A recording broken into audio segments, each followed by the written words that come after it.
Yes. So members of Congress, when they were told, hey, you're allowed to come and look at the unredacted versions that have been publicly made available through the Department of Justice's website, when they went to these limited terminals of only four located at the Department of Justice in Washington, D.C., they went and they clicked to be able to look at something that had been redacted by the Department of Justice. However, there were FBI redactions that had been made to those materials that they could not click upon to be able to see what was underneath.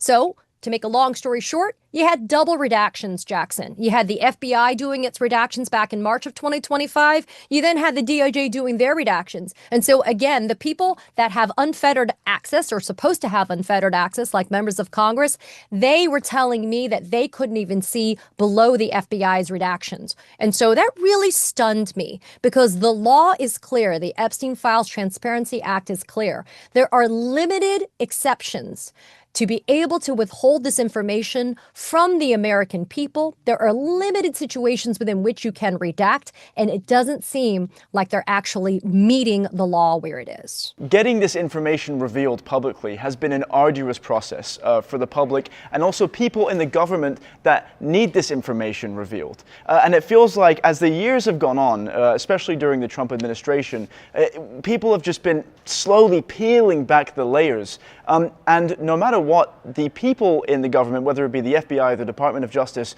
are trying, it seems, so hard to keep this information secret. And so the question on top of everyone else's minds is, who are they protecting? I mean, who are the people in power that are holding this information that need it to be kept private so badly? And what could that information even be apart from Epstein's sex trafficking ring? So I'm going to quote to our old friend Shakespeare, "Methink thou doth protest too much," right? At this point, what are you trying to hide? If there was nothing there, if there was no there, then wouldn't you be the first to be able to say, take a look at all of it, respecting the privacy and confidentiality of the victims and survivors of Epstein, Maxwell, and others?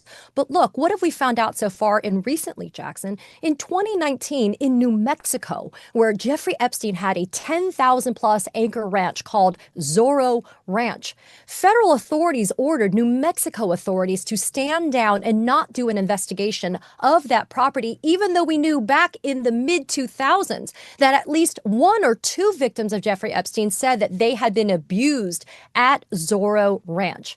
And so now we have New Mexico, their state authorities launching a criminal and civil investigation. You have something called the Epstein Truth Commission that was passed unanimously in a bipartisan move in the New Mexico state legislature to investigate all of the wrongdoings and the failings that happened vis-a-vis that particular location.